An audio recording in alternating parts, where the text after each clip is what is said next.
24 hours, a lot of moving parts. So I wanted today just take a minute to focus in on one thing in particular, and that is that extremely concerning surveillance video that emerged yesterday. It was shown to Georgia legislators by Trump attorneys. Now, I spoke with one of the individuals seen in that video, and I will get to that in just a moment. But first, I just want to give you a recap. You've probably seen the video by now. It is surveillance footage from inside State Farm Arena in Fulton County, where suspicious containers are pulled from underneath a covered table after other poll workers leave for the night. Now, lawyers allege there appears to be ballots in those suitcases, and they question why workers appear to be counting those ballots without observers present. Here's a snippet with audio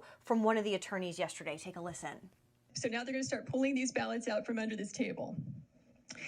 This table, the black one, was placed there by the lady with the blonde braids at about 8:22 a.m. in the morning. So she put that table there. So the same person who's staying behind now, the same person who cleared the place out under the pretense that we're going to stop counting, is the person who put the table there at 8:22 in the morning. Yeah, I saw 4 suitcases come out from underneath the table. Yeah, upper right hand, you see the gentleman in the red. So he just pulled one out. So what are these ballots doing there, separate from all the other ballots? And why are they only counting them whenever the place is cleared out with no witnesses?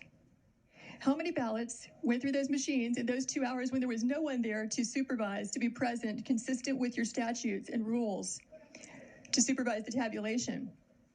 We believe that could easily be, and probably is certainly, beyond the margin of victory in this race. Now, I spent much of last night trying to identify and track down the individuals in that footage and speak with them directly. And one woman has, as I mentioned, in fact, been identified. It's a lady, again, by the name of Ruby Freeman. She refers to herself as Lady Ruby. A quick check of Ruby's social media confirmed for me that she is, in fact, one of those 4 people in this video. She's seen here in the purple shirt, and a photo she posts of herself that day on her Facebook show her wearing that same shirt. Now, in going through her social media, it does appear her daughter, whose name is Shay, is her election supervisor. I have a new supervisor. Y'all want to know who my supervisor is over here? It's my daughter. But I just do what she say do. It's her show, baby. It's her show. I do what she say do, and I just get it done.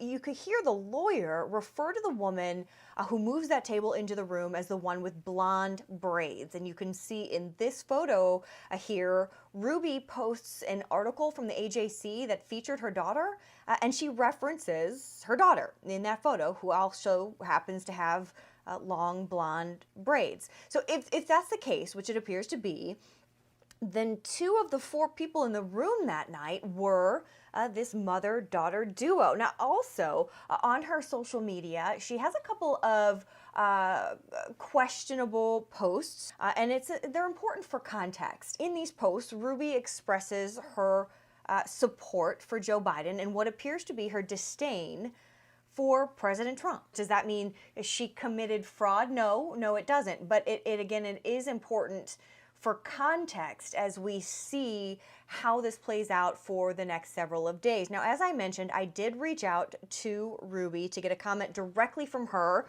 to hear her side of the story. I wanted to ask her, were in fact those ballots in the suitcases? Were you guys counting those ballots after other poll workers went home? And if so, why?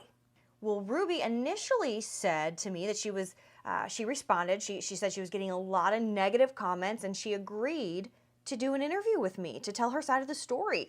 She even screenshotted some of those comments that she said she's been getting. You can see them here. But about 45 minutes or so, I guess, after that, she reversed her decision, unfortunately, and she said it's probably best for her not to do an interview with me at this time. She said she really needed to focus on getting a lawyer. So this is snowballing really quickly. I'm sure that Ruby and her daughter feel that as well. She and her daughter have a lot of questions to answer from, obviously the press and the public are interested in hearing from them, but more importantly than that, I think at this point is investigators will probably have some questions and need some clarification there. As soon as I learn more, I'll be sure to pass that along to you. Obviously, a lot of breaking news here in Georgia on a lot of fronts, and I know there's a lot of moving parts, so I'll do my best to keep you guys informed as that news continues to break in the days and weeks to come. So have a great weekend. We'll see you soon.